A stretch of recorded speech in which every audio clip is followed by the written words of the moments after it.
Let me give a brief introduction to Lieutenant Colonel Roy White. Personally, I call him a friend of 3 years, almost to the day. We met on February the 13th, 2015. Long story on why I remember that date. I'm not into dates. He's more like a big brother to me. Oh, wait, I need to do a more formal introduction. But he is like a big brother. Roy White is a retired fighter pilot with 3 combat tours to the Middle East, who speaks around the country about the threat posed by progressive groups who work together to undermine America's cultural values.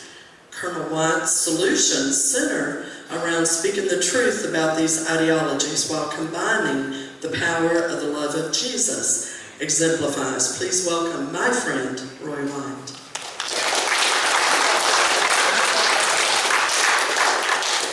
But I'm honored to be here. Dr. Miller, thank you for allowing us to come to this beautiful setting. And Kat and Gary, it was a pleasure to meet you and all the ministry you're working in. Some familiar faces. It's not the first time I've been out to San Angelo, so this is really a treat. I'm not from Texas originally. I'm from North Carolina, but Texas I kind of call home now. What got me into this journey? I'm a reluctant Jonah. I'm as reluctant as Jonah was in the Bible. Because my teachers right now are rolling in their grave thinking that you're, Roy White, the student I had, you're talking about textbooks. If there was anyone who used textbooks less in school than me, I don't know of them. But it just goes to show how God can take, a piece of clay, and trust me, I'm a piece of clay, and turn it into something that can inspire hopefully others and to do things. And I think we see that all around us a lot of times, because I'm certainly as imperfect as anybody in this room. But what I think this has turned into being was really, as Kat said, it's been my mission.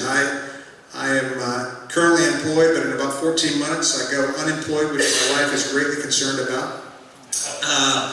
But I said, God's got plans for us. And these plans are going to involve truth and textbooks. So we're going to get right into it, and these slides will be available to you later, so Kat will have these, so if you want to download them or share them with anyone else, they're not proprietary, so let's go ahead and jump right into it. First of all, Prince George, Maryland schools are going to be celebrating Black Lives Matter this week. They're celebrating it, not understanding the implications of who the founding groups that were with Black Lives Matter. Communists, anarchists, others who were behind the movement and starting that movement. And the ideology of that, no one wants to look at the roots. They look at some other things, and there are people who have been co-opted. Really, quite frankly, there were some Jewish groups and Christian groups that were all supporting Black Lives Matter to begin with. And then they turned on Israel. And they began to speak out against Israel. And suddenly groups that they thought they had something in common with weren't. So again, when public schools are teaching a part of the truth, that's a problem. We had another incident. We just sang the national anthem. Here in San Francisco, they're doing away at this high school with the national anthem, because they saw a reference in the 3rd stanza that they found offensive. The 3rd stanza I don't know anyone, that most people don't even know there's 3 stanzas to the national anthem. But they objected to that one and said, we're no longer going to play, we're no longer going to sing it because it's offensive. So this is what's happening in our schools. American exceptionalism is being removed. And what's being replaced, we're going to show you today. Tolerance.org said in their magazine, says, how do you bring Islam into the classroom? How do we sell that in a softer version? How do we teach tolerance? We'll use Islam as an example. And let me make it very clear. We're not talking about hating any groups. This is not about any hate, violence whatsoever. This is about telling the truth. Galatians 4:16 said when Paul went back to the Galatians the second time through, he was explaining to them, how do you become a Christian? And he says, anybody, Jews, Gentiles, pagans, you come to Jesus Christ, you accept him as your Savior. He died on the cross for you. And the Jews were saying, oh, no, it can only be Jews. Paul said, no, that's not really right. And so in Paul 4:16 he says, have I now become your enemy for telling you the truth? How many of us know of people who speak the truth and yet people turn on them? Pastors, like we were talking earlier, who have the courage to say what they're doing. If more pastors would stand up, like Dr. Miller would do that, then we would be in far better shape. But the point is, it's coming into our classrooms and we have to speak the truth. In San Diego, Council for American Islamic Relations got involved and said, we want to begin to use this bullying thing. It was a tsunami of, we want to talk about bullying, what's going on. So they began to bring in Council for American Islamic Relations to talk about how Muslims are being bullied. Didn't want to talk about how Jews were being bullied or how they were being discriminated, but bring in care. So we want to begin to talk more about Islam. It was an opportunity to interject Islam into the classroom. And sure enough, San Diego brought in people who began to oppose that. Parents began to push back. Matter of fact, John Guandola, who's spoken to some of y'all were, they were just out in San Diego this week doing great work out there, exposing the Muslim Brotherhood and many of the other groups that are Muslim Brotherhood supported groups that are in the San Diego school system. So they're pushing back and doing it effectively. In the Maryland schools, a Marine went to school complaining about the homework assignment that their daughter brought home because he had been in the Middle East, had served in that part of the world, had studied Islam, and saw the material that was being submitted. It was completely inaccurate. And he just went and challenged them, and they filed a restraining order against him. Says, you can't come in and complain. I had a question earlier about, well, how do superintendents, how do principals, how do teachers respond to you? Sometimes with open arms, but sadly, most of the time they look at me and look at our group or look at when parents come in to question them. It's like, what are you questioning us for? We're the experts. You're just a parent. That has to change, folks. And it won't change unless you get involved in your local community and share this with others. Thomas More Law Center got involved and helped defend this particular individual and made sure that he did not have this restraining order go against him. He could continue to debate. So there are groups out there that are doing great things. Imagine if in the teaching guide for the 911 that was submitted, all they talk about here, the lesson plan includes the following: reaching consequences ranging from increased airport security to discrimination against Muslims. Not talking about the act of 911, about the 3,000 deaths, but to talk about, again, distract and move away from the facts. And we'll talk more about that here in a second. We found in the McGraw history textbook, this is one of the quotes: terrorism became a major concern for many Americans. What you'll see missing out of that quote, you won't see the word Islamic, you won't see the word jihadist, you won't see the word Saudi Arabia, you won't see the word Muslims, you'll see terrorists. But imagine if a book in 1955 was written about Pearl Harbor, and all you saw was, oh, there's some planes that came over the top of Pearl Harbor and they dropped some bombs. Never mentioned imperialism, never mentioned Japanese, never mentioned kind of key details. And yet this is what the textbooks are providing to our children 14 years after the event. And this isn't the first time it's happened. So we responded back and said, we need to, identify some more information. Some of the other cities, let's put the words Muslims, let's put the word Islamic, let's put the word jihad in there. So we added some additional words. So we were making corrections here in the state of Texas, and we'll talk more about that. But that's what, and let me tell you, 50 people is what it took. 50 people changed what 5 million children in the state of Texas are going to use for textbooks and to study for the next 10 years. That's just a few more than what's in this room right now. That's not bad to have on your headstone. And they were just like you. They weren't academicians. We'll talk more about that also. You see it on the news, Southern Heritage, all the Confederate statues that are being torn down because, it represents a terrible part of our history. They don't talk about the other parts of our history. Slavery was one aspect of it. Robert E. Lee, said if the war, or Ulysses Grant said, if this war was about slavery, I would never have fought the war. Now, there's a large debate that's going on, but to be tearing down and erasing it and changing school names and doing other things. Or, how about this? I was just out in Washington State, and the local city council, this has happened out in California, but now it's going to be called Happy Indigenous Day, Columbus Day. Now we think here in West Texas, it's California, they're idiots, what the heck. It's never going to happen here. Let me tell you, it can happen here. All you need is some milquetoast councilmen, school board members, politicians who don't want to confront and speak truthfully for fear of being called a name can fall like a leaf. And that's what we see. So, Hillary Clinton thinks American exceptionalism is insulting to the rest of the world. Well, excuse me, that American exceptionalism in Western culture is what freed millions and millions of people from communism, Nazism, and so many others. No, it's not perfect. But when you stack it up against all the good and bad, there's really no comparison. But yet, all they do is show the bad. When a survey of young millennials, your opinion of socialism, favorable or unfavorable? I was in Washington State last week speaking several times. That state voted 70% in favor of Bernie Sanders. 70%. How do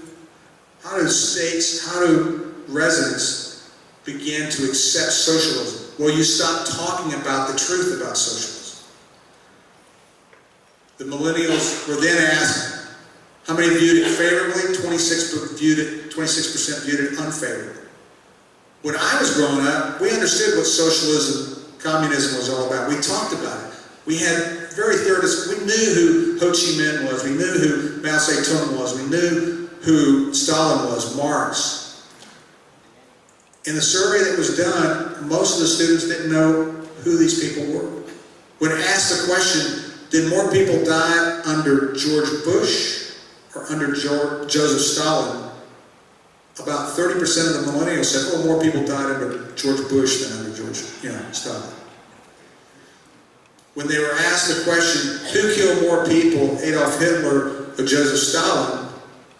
Or they asked the question, 100 million people were killed under communism. 88% of the millennials said, oh, that's a false statement. That's a true statement. So the reality is we're not teaching in our schools. Socialism was viewed more favorable than capitalism. These are people who are going to be voting. And whether you're Republican or Democrat or whatever your vote is, if you've got people who think socialism is more favorable than capitalism, let me tell you, we're going to be living in a different world if we don't do something about it. And I'm going to tell you about one person doing one thing later on that should inspire you and tell you that you can do something. Just like those 50 people did something, if you come together. The Chinese are sponsoring chairs now in the university to come and talk about communism.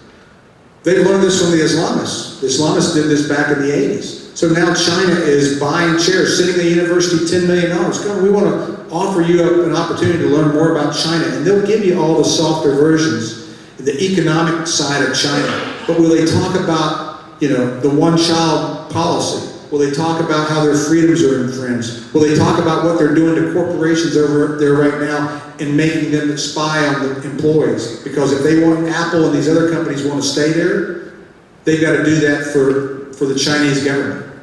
So again, that communism, that version of communism is coming. And look at how the media fawned over the North Korean sister of the dictator. You would have thought she was, an Olympic skater, star of some sort. She was head of friggin' propaganda. She was the head of the propaganda. I mean, she just sat there.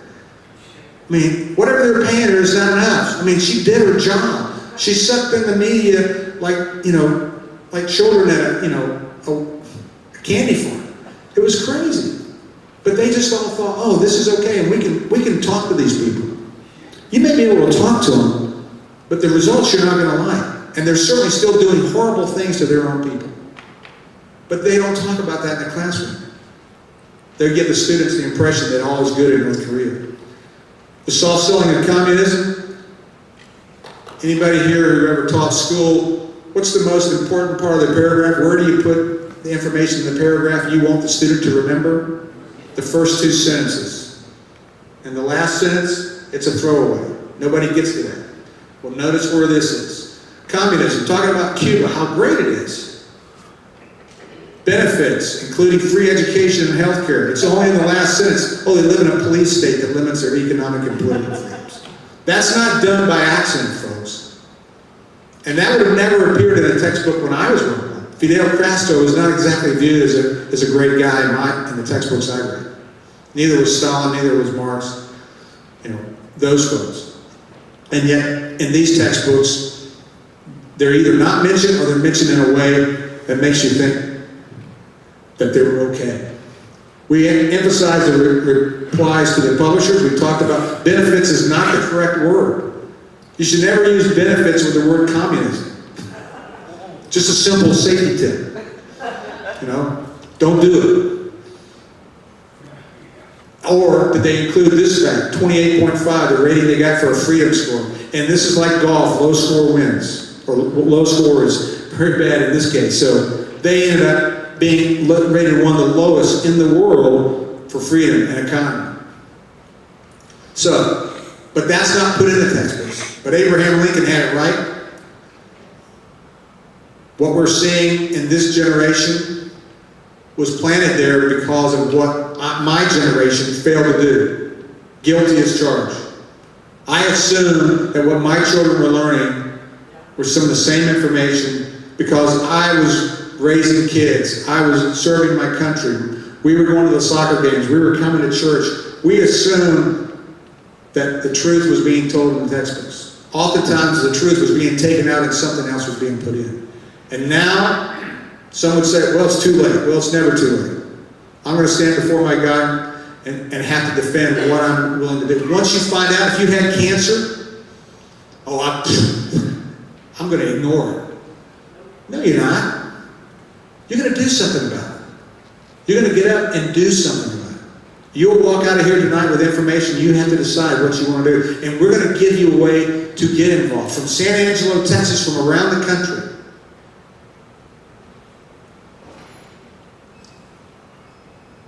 This quote should be familiar to a lot of folks. It's not very far away if we don't fight for it. Reagan pointed it out to us. We have to continue to fight for these freedoms. So, what are we going to do? Sit around, whine about it, talk to our friends at church, say something on Facebook about it. Our history has been erased. This was a temple. The Romans coming in and destroying the second temple, trying to erase all history, all knowledge of the Jewish faith.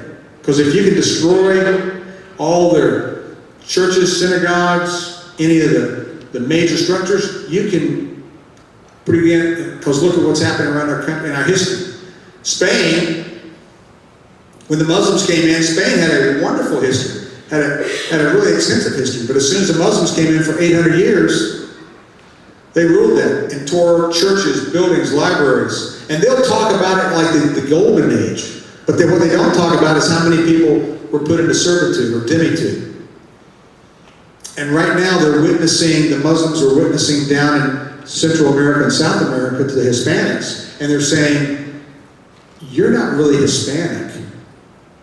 You're Muslim. For 800 years, you were living under the God of Allah. And now, you're just reverting. You're coming back to Islam. That's totally new and different to them. Because we haven't challenged it.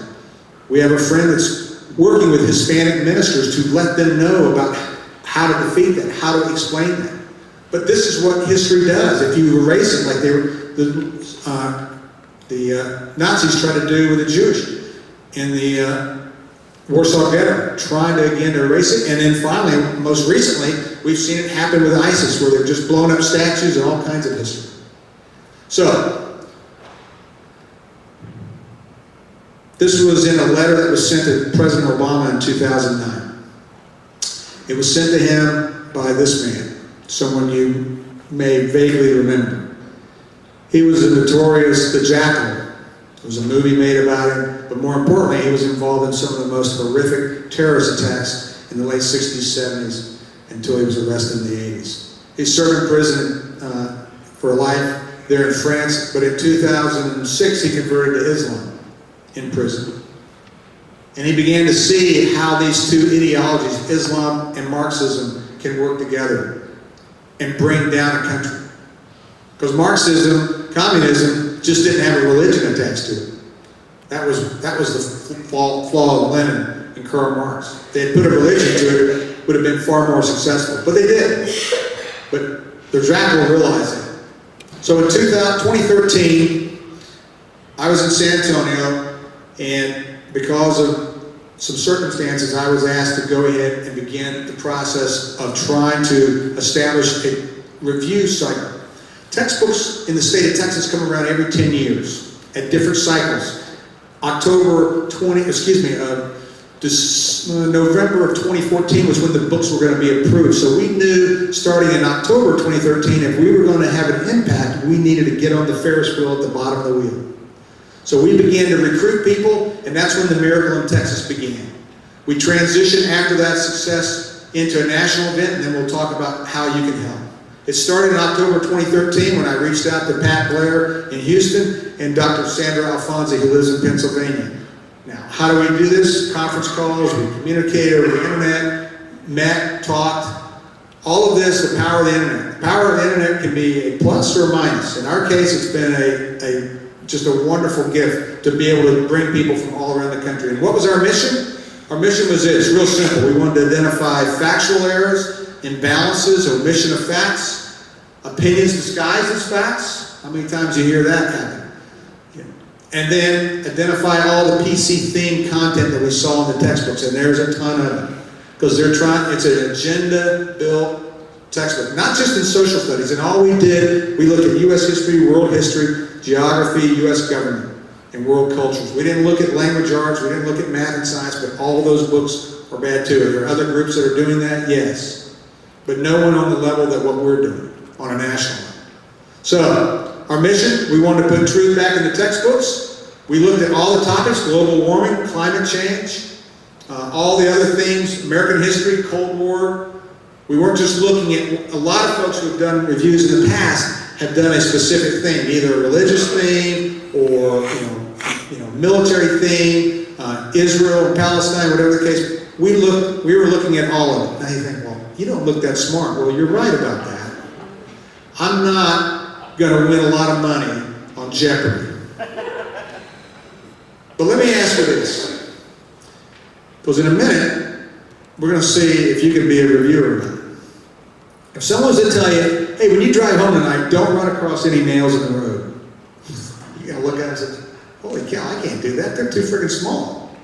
I can't tell. But if I tell you, Pastor, don't run into any tires in the middle of the road, I'd be willing to bet you could probably avoid that. Even with glasses. I'm going out on a limb here, but I think you can probably not hit the tires.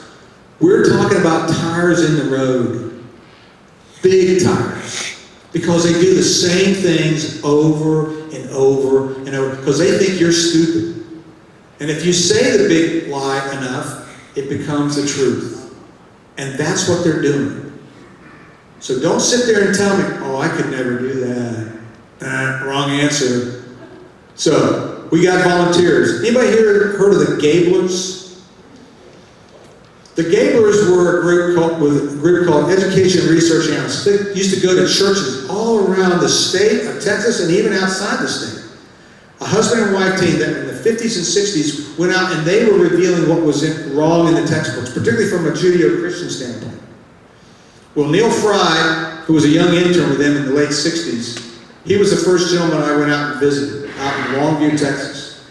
And I talked to Neil, and I traveled all around the country to talk to other experts to give me ideas about how to do this. And so we put together a plan. Dr. Alfonsi, who's our senior academic fellow, she's been doing this for 25 years with Hadassah. That's the Women's Zionist organization. She's been primarily looking at Israel and all the misinformation about Palestine, Israel, and the Jews. So she came on board, and we got volunteers from around the state and some outside the state to help us. And what happened? 32 social studies textbooks. By the time we got ready to review the textbooks in May of 2014, we looked at 32 social studies textbooks.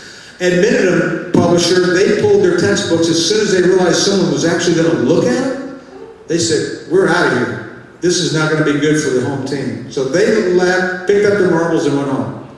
Worldview, I had the president of the publishing company, and I was told by several people, don't expect to get a letter, don't expect to get a phone call, don't expect anybody from these publishers. And what did I do? I get a president from the publishing company who says, how do we get off your list, so to speak? He used the word in front of list, but anyway, I am in the church, Pastor, I want to respect that, but as a fighter pilot, but anyway, be that as it may. He wanted to know how to get off the list. I said, it's really easy, just because every day we put out a top 10 David Letterman hit list of the worst errors in the textbooks. And we put that out there. These were the worst, and so all they had to do was fix it. And the State Board of Education, the publishers, the lobbyists were all there, and we were pointing out to them. So every day they were getting a beating from the State Board of Education. Why do you have this in here? So we got all that information, we rated them good, acceptable, poor, unacceptable. If you go to a restaurant that's got 1 star, you're probably expecting to see fleas or cockroaches or something that's probably not terribly edible. Well, that's what we did. We put an Angie's List rating on the textbooks, and we then took that information because you as the parent, or you as a grandparent, or you as a taxpayer go to the local school board, you don't have time to read 32 textbooks. But we did. We put that together in a report card that we'll show you in a minute. We had review teams. No one reviews a textbook by themselves.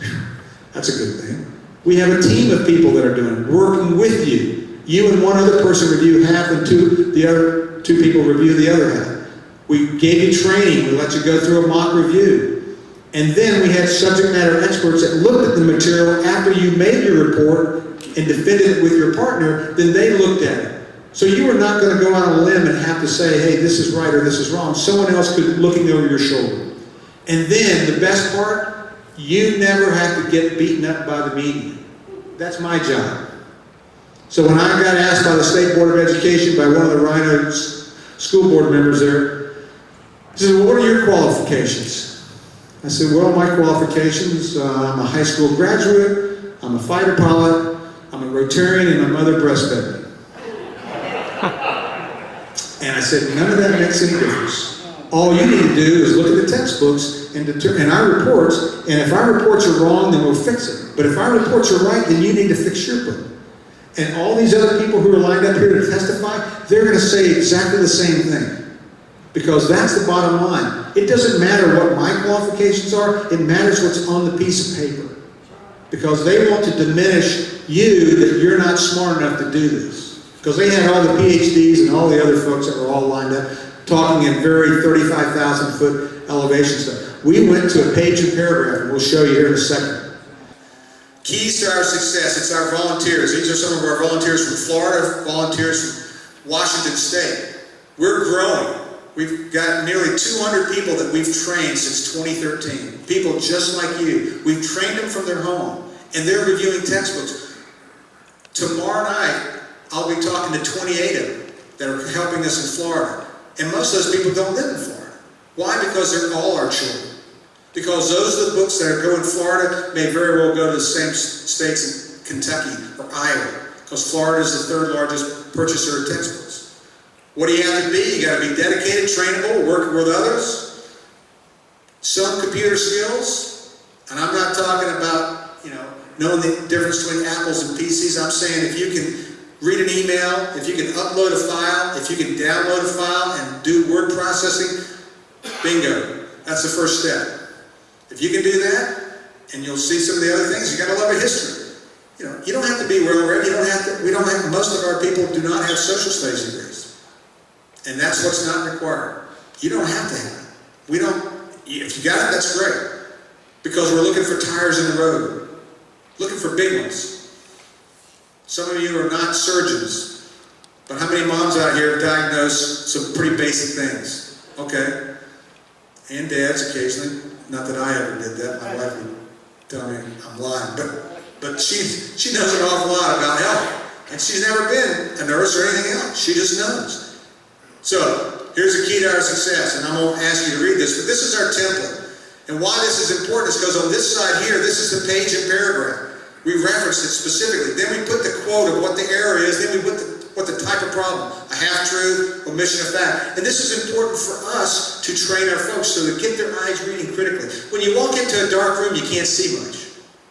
But after a while, you get in there, your eyes adjust to the dark. And as we begin to read more and more stuff, things begin to pop off the page because of the same things. Same kind of dribble oftentimes. And then over on this far right side, we put the fact, what the correct information is. Put it down here, put the sources. We always put sources. They said, well, I don't know where all the sources. That's what the training is for. And we'll talk more about that here in a second. Another example, just, again, a sample of what we do. And we had 469 pages in North Texas. We had 603 errors that we found in North Carolina and 1,276 in California. And I'm sure we're going to find a bunch in Florida. And again, getting some of those changed. California, tough nut to crack. They basically told us to pound sand. But again, we're trying to protect Iowa and Nebraska. And I'll explain in a moment why that's so important. Because they don't know it's coming. But the template was so important to us. Structure, consistency, detail, simplicity. The simplest folks, you can fill it out. It makes it really easy. And it's consistent. So when we went from one review to another, it was consistent. And we're doing some exciting things with with an online tool that we will have that people offline will be able to come on and search a word and be able to see how many different publishers print this bad information. Nobody's ever doing anything like that. We want to be the 911 for social studies textbooks. So when people Google up McGraw-Hill World History, they don't get 1,000 hits. They'll come to ours and look and see the book, the textbooks, how many different McGraw-Hill books are bad. And now parents have something to be able to fight back with. They'll have the reports. Okay, here's a test. Raise your hand. Constitutional republic versus democracy. Could you pick that out? Raise your hand. Come on. That's it? Okay, thanks for volunteering to take all those names. Appreciate that. We got it on film. They all raised their hands to volunteer to do reviews. We took the license plates numbers up now. So, anyway, climate change. Only one side was talked about. Why would you deny the teacher an opportunity to have both sides in the discussion in the classroom? Let's have both sides, no matter what side you're on. Let the students today argue this side, and next day argue the other side. That's teaching, folks. That's critical thinking. But they don't want that to happen. They want you to think that it's all man-made. And when we criticize them for, oh, you're just a bunch of climate deniers, I said, no, we're kind of critical thinkers. Sorry. So we're not just going to take the BS you give us and just assume that that's truth. If you saw in the book where General MacArthur was a racist, or that you don't even mention the fact that Neil Armstrong walks on the moon. In American exceptional, significant events, there's always one of those chronological things. They don't even mention that. Why don't you mention that? Because you don't want the students to know some of the amazing things that this country has done and continues to do. They'll put insignificant things up there, things that the political left and the progressives won't insert it in there. But they won't put up or downplay Gorbachev or downplay Reagan's role in the bringing down the wall. That it was all Gorbachev. So what a great job communism. They just decided on to bring the wall down. What a bunch of nice guys. Any economics folks out there, majors? Does this look a little suspect? Cause of the Great Depression, unequal distribution of wealth. And that's what they're telling our children. And that leads into what's going on in today's world, about how people feel, hey, it's okay to take other people's money.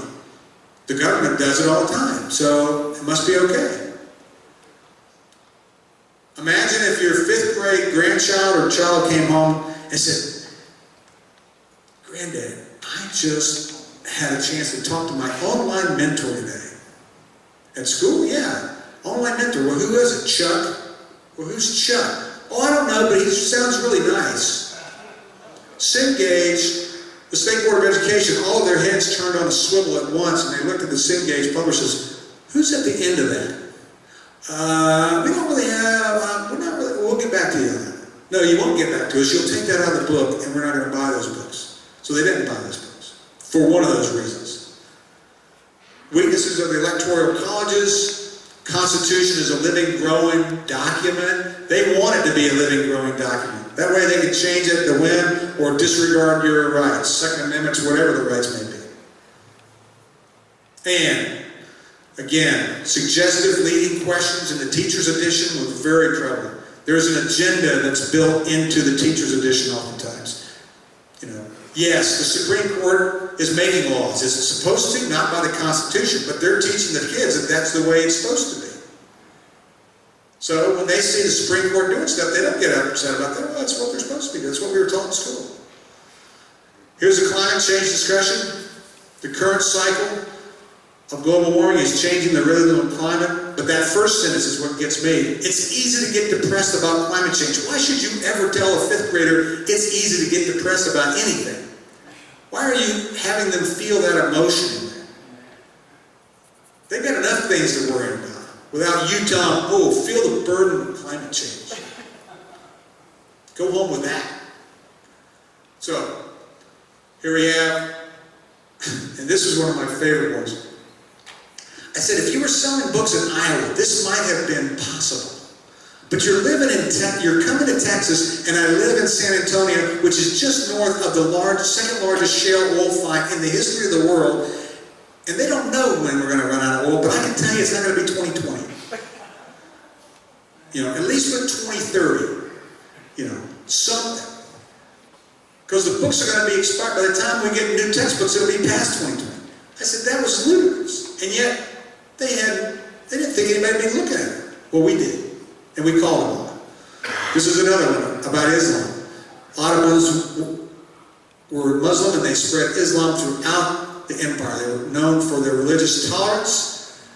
Existing religious groups maintained their own practices and communities within the empire. Wrong on so many levels. On so many levels. So, again, our children are growing up with a misperception about many things. Islam is one of those. When Islam came to Africa beginning in the 80s, 700s, let's make sure that we don't get confused with what come means. They didn't come there. They didn't get an invitation. They came with jihad. They came with violence, and they overthrew and killed people. Now, that's just a historical fact. But if you describe it like this, no mention of jihad, nothing else, so all that goes away. Islam spread through the expansion of Muslim rule and through trade. Part of that statement, that's a half-truth. Yes, that's partially true, but what they admitted was a discussion about how much was spread by jihad. Our expansion, what we've done with TNT, we've started to grow. In 16, we started helping North Carolina. In 17, we started working with California. We began training more reviewers from their home, getting more volunteer firemen. Because if we want to have 300 to 500 reviewers, which is what we want to do, we went to North Carolina to the office of superintendent and to the lieutenant governor's office. We presented our materials to them, and they knew something was amiss, but they didn't know how bad it was. So we're back working with them to review other textbooks. We actually have a nominee to one of our reviewers who's going to sit on the textbook review. And the great thing about that is he has 150 people he can call on to help review the textbooks in North Carolina. Those other people have got a couple of neighbors that might help them, if they're lucky. So that's what being a part of this brings to you. If you volunteer, you can bring forces to bear in your local community. So we're beginning review. We reviewed textbooks in California. I head out next month to go out there to present our findings out there. And we're in Florida, beginning actually on the 1st of March. In 2 days, we'll be reviewing 7 textbooks there, and over the course of the next 6 months, we'll probably be reviewing about 30 or 40 or more textbooks down there, because it's the 3rd largest purchaser of textbooks. And we have grassroots groups that are on the ground who are going to take our material and go to those meetings, go to those school board meetings, and make a difference. Oh, I'll back up. This is who we are. We want to get 300 to 400, 500 reviewers, like I said. We are an IRS-approved 501c3. We just got that. The costs are about $2,000 a month. They come out of my pocket and some donations, whatever we can get. That's why I go around the country to speak. because I think it's important. It's kind of what my mission is. Other people have been contributing, and we appreciate that. We are partnering with other groups, like-minded groups. CAT, one of the reasons why I'm out here is to try to find groups that want to come on. And because a lot of people have meetings, let's face it. We kind of get meeting now, and you're in a meeting right now. Well, if you just walk out of here and haven't been to another meeting, then you've been to another meeting. But if you want to do something, if you want to go from being a talker to being a friggin' doer, to change, make a difference, this is something you can sink your teeth into. And you don't have to go anywhere. You can sit in your bedroom slippers, in front of your computer with the video camera on, but make sure you can be doing this. And this is why this is something different. The Florida Citizens Alliance, they're the grassroots group in Florida. They've got people, they have 67 counties. They've got half of those counties covered with volunteers who some have been through our training and others who are going to take the material we give them, and they're going to be advocates at the local area. The report card is another, it's a great website. Insight USA, it's a group of lady intercessory prayer group, a national group that has been praying for an education revival. They heard me talk. We're now working with their group, recruiting and bringing some of their, these are people who've been praying for a solution. Now, I'm not the answer to everybody's prayer, and God's going to use us however He uses us. But they feel like what we're doing is filling a void that they needed help in. And they didn't know how to eat this elephant. Because when you say, let's start reviewing textbooks, what do? You get an ice cream headache freeze. I can't do that. That's too big. We've figured out how to do that. So we're partnership with other groups. What can you do? Take the report card, and particularly because it's here in Texas, take that report card that's on our website at truthandtextbooks.com and go to your local schools and find out if they're using any of those textbooks. If they are, then have a meeting with the curriculum director for social studies and say, hey, I've got a report here. It's about 15 pages of some errors that's in a textbook that we're using here in San Angelo. Are you aware of that? And what are we going to do about it? That's a practical thing that you can do. It's on our website. We have training that begins in April. You can sign up for that. We'd love to have you for that. Write to tnt.textbooks@gmail.com. That's all you have to do, other than the ones who didn't raise their hand. But write to us. We have brochures out there. I have business cards. You can take it home, think about it, pray about it. Talk to your Sunday school class. You got a book club? Why read? I mean, you can do a book club for anything. Why not read books that are going to change children's lives and give them information and the truth? And then, what's it involved? 3 to 4 hours a week when we start the training. It's for 2 months at a time. We have a conference call. We then do about 2 hours of additional reading during the week that we send you emails and other information or YouTube videos. We do that for about 8 weeks. We record the conference call, so if you miss a conference call, you come back and listen to it. Soon they're going to all be on YouTube, so you'll be able to go through. There's homework assignments, and at the end of those 2 months, you then go through a mock review. We can't ask you to hit a 90-mile-an-hour fastball if we haven't put you in a batting cage. So we put you with a team, 3 other people, just like yourself, who've just been through the training, and then we let you review a textbook. Online, from your home, reading it, critiquing it, and halfway through the course, Dr. Alfonsi will give you some one-on-one feedback on how you did. So you don't have to wait till the final to find out you failed. You do well. You'll know halfway through, I'm on track, or no, this is what you need to do. So that's what the training is all about. And when you're done with that, then we ask you somewhere during the year, give us 5 to 6 weeks, that for an hour a day, you can read and help us review textbooks. That's how little time it takes. But if everybody does a little bit, nobody has to do a lot. And when we put the call out for Florida, that's what we got. We got 28 people out of about 150. But some more said, I can't do it this month, but I can do it next month. And some can do it the month after that. Because we're going to be there for that. We're not going away. So, we're looking. Donate if you can. Your time is what is most cherishable to you. And we understand that. You have to decide where you want to spend that time, what you want to do with it. We hope helping children in Florida, Texas. I was just talking to a State Board of Education member today. They've asked us to help them scrub. They're taking content out of the social studies Texas Essential Knowledge Skills, which is a teach standards. They're taking some out because they've had too much put in there. Well, you can imagine what the progressives are wanting to take out. Well, we're the only conservative group that's making sure that the right stuff gets taken out and the right stuff stays in. So those are some of the things that we're doing. And I want to just share this quick story with Dr. Hormuz Shariat. Anybody ever heard of Iran Alive Ministries? Dr. Hormuz Shariat is one of the most remarkable men I know. In 1979, this is what one person can do. He came out of Iran in 1979, was protesting in America and said, "Down with America, kill Americans, kill the Shah, long live the Ayatollah." So he and his wife, who was an American but converted to Islam, they were all marching in the streets.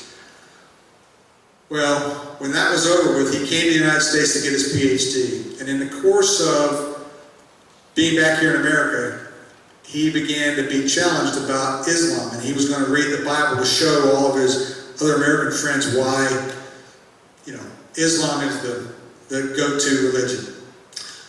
It didn't quite work out that way. He got convicted, became a Christian, and started up Iran Alive Ministry. Started up in California, starting up hundreds and thousands of home Iranian churches, Christian churches, because they didn't go to normal churches. And eventually, the Lord led him to begin a satellite ministry. On his business card, Hormuz Shariat says, "Making Iran a Christian nation in this generation." And whenever I see Hormuz, and I joke and I say, "You do realize what your business card says, don't you?" I mean, that's not exactly a small task. The Holy Spirit's working. Every night for 3 hours, live. It's broadcast 24/7 into Iran. But for 3 hours a night, he is broadcasting live to 3 to 6 million Muslims every night in a country that outlaws satellite TV, and yet 80% of the people have satellite TV. The fastest growing evangelical Christian movement in the world is occurring in Iran at a 20% growth rate. Now, Hormuz will tell you it's not just because of him, and I would agree with him. But what he is doing and what you're not seeing on the news, but what is happening in the Twitter world and social media, what's going on, Iran is coming alive. Protests all around the country in a way that was different than the 2009. And it's because the Christians are standing up and saying this is wrong. When unemployment is, and a lot of it is because of what Hormuz Shariat did. That's his quote from his business card. And but he's living up to it. The Holy Spirit's making this work. And that's what I tell you in terms of what one person can do, or in the case of our group, what 50 people can do. Now,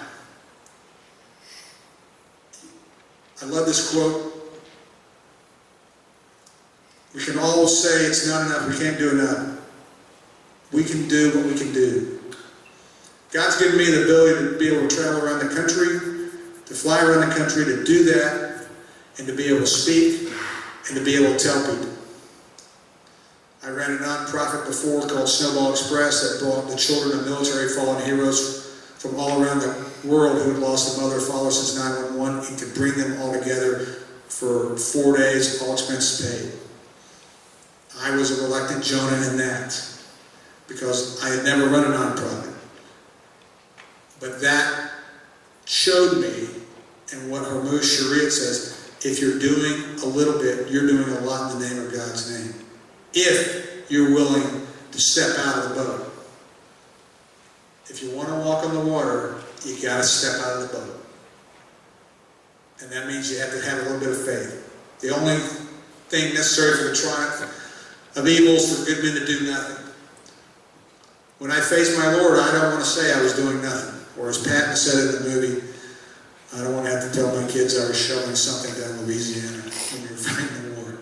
Bottom line is, what are we going to be known for? And a lot of you are already doing great things. But this is an opportunity to tell others about what we're doing tonight.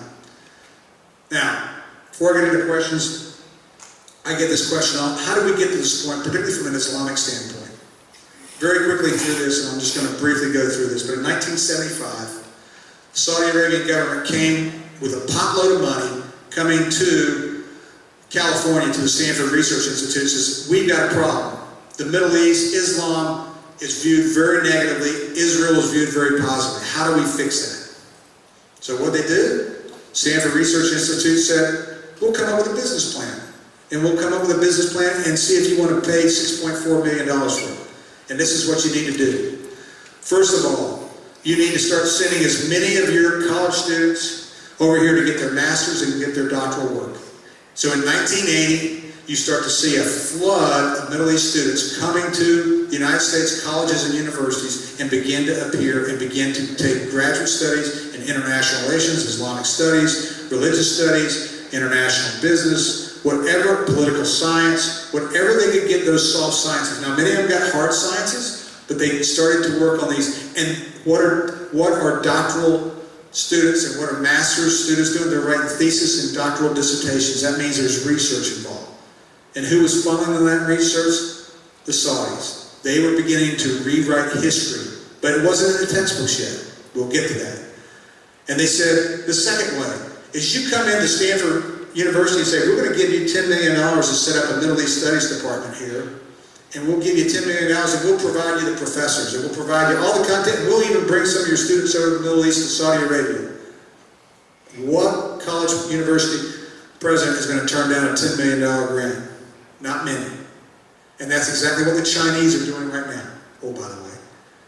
And Qatar and Turkey, and many of them are doing the same thing. So they said, okay, because in 1980 there were no Middle East Studies departments. Now, we've got 67, almost 70 of them now, that are around the country teaching about Islam in that version that they want you to know.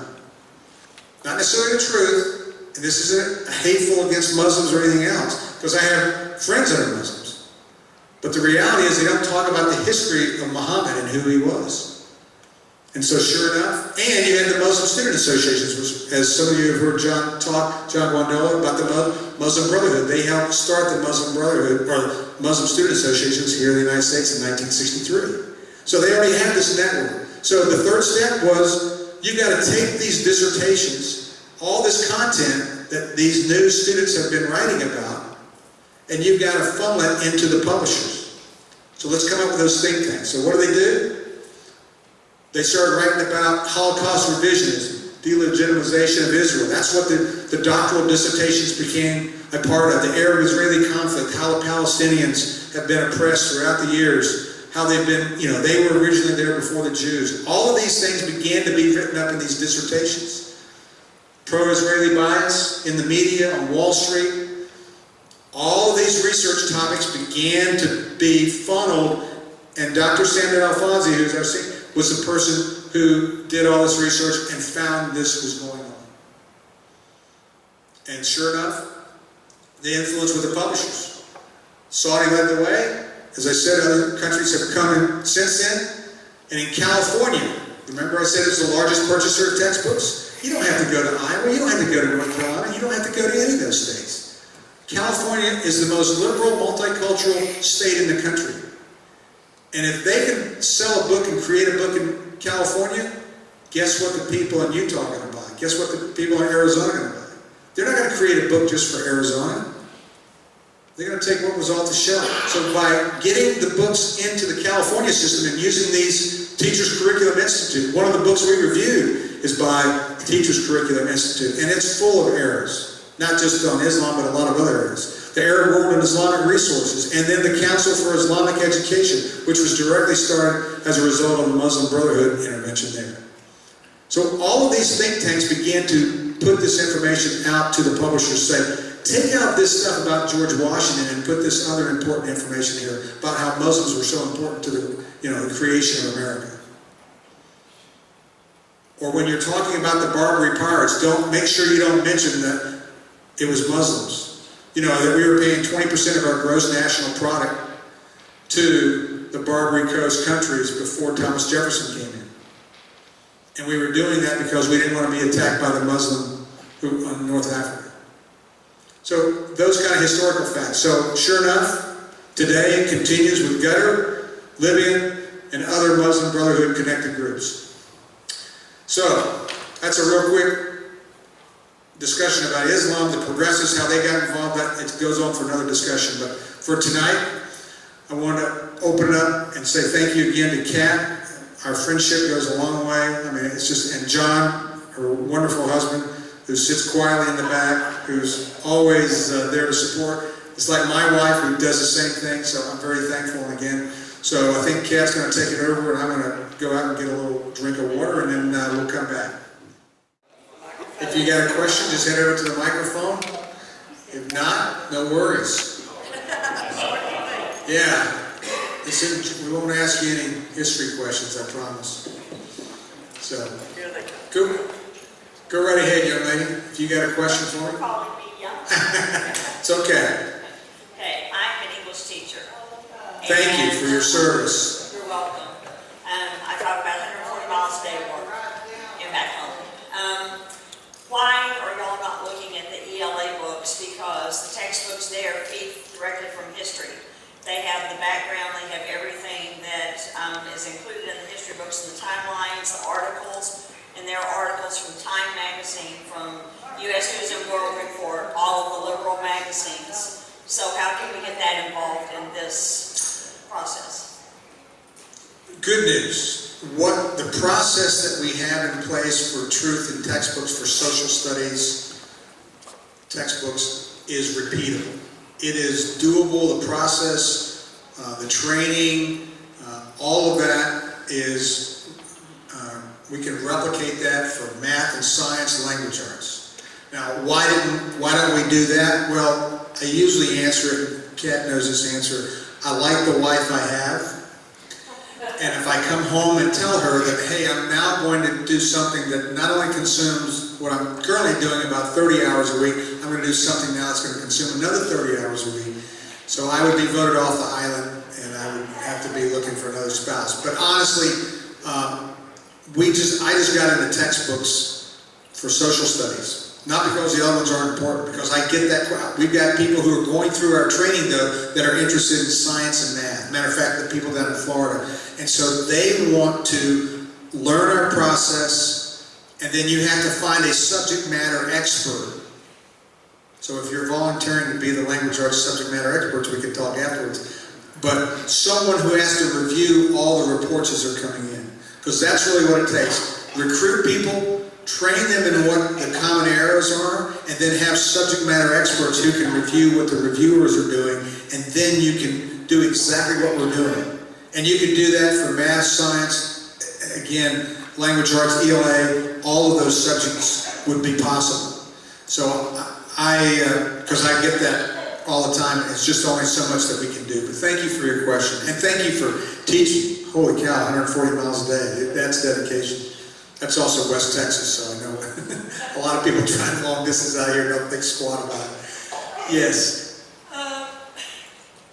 If you're reviewing 40 textbooks for social studies, how many textbooks do the reviewers do? Do you read the whole textbook? How many books do the reviewers actually... Okay. Each individual reviewer. This is why our cycle runs for about a month. We take about a month to review the book. So a volunteer fireman comes on and he can't work every day. He can only work for so long. So our reviewers, for example, this group of 28, they will come in and work a month. We've already had people who couldn't work that month but said, hey, come April, I'll be back from my trip, or I'll be out of the hospital, my husband will be better, my wife will be better, I can help you then. So if you have, our goal is to have 300 to 500 reviewers, so at any one time, we can have 7 to 11 four-person teams standing by, kind of like waiting for the alarm to go off. Because the alarm goes off every week where I get someone to call me. Right now, I'm having to say we don't have enough reviewers yet, so that's why we do training. We have a training class in April, we have a training class in July, and another training class in October. And we do it every 3 months. Now, hopefully by the end of this summer, it will all be on YouTube, and this will go about, we'll only have, it'll take you maybe about a month to do the training. And then a mock review will take a month, and so we'll shave a whole month on it, so we can train more people. But once we get 300 to 500 reviewers, we can have an ongoing process. And at some point, as I had a lady from Tennessee says, we've got one of the books that you're using in Texas. So we didn't have to review any books. I just sent her the report card, sent her the 15-page report. She went to her school board and they were aghast at what was in the textbook. And they're the ones who had approved it. So they're already now looking at it. So our goal is over time, we will look at these textbooks and see them being repeated over and over. And that's a good thing.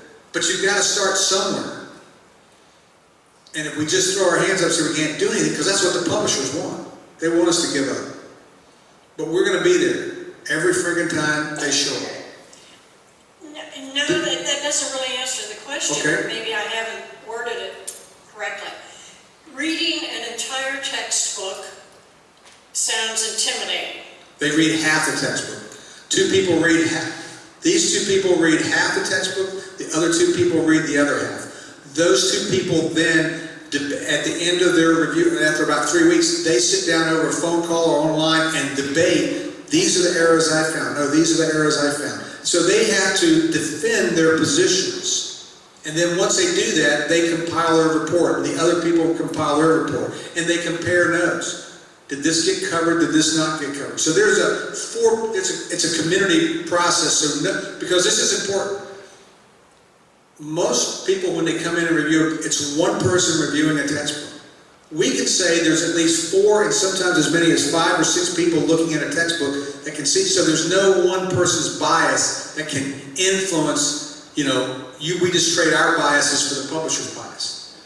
So they get screened out in that process. So it is still only half the book. So it's 9 chapters instead of 18.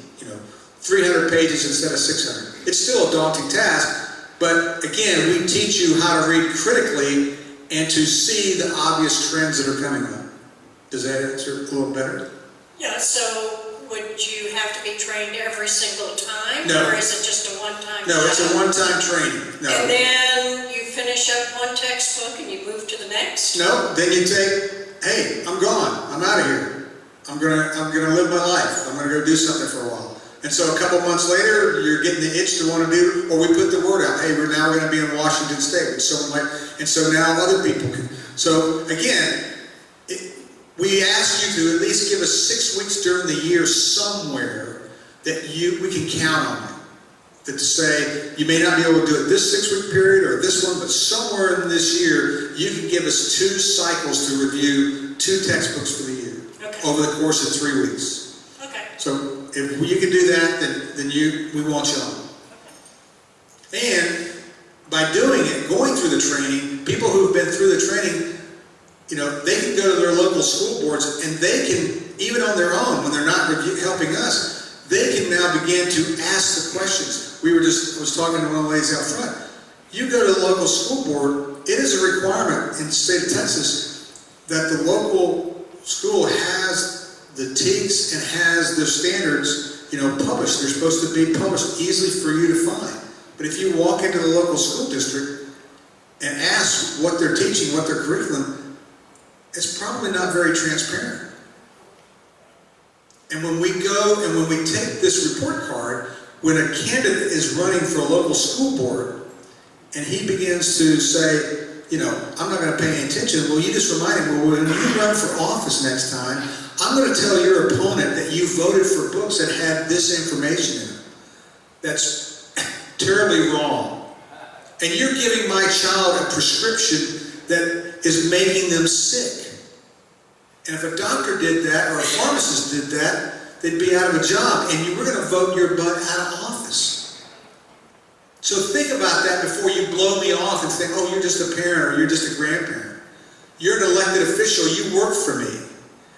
And I want you to put the truth in my children's head and not a bunch of fake facts.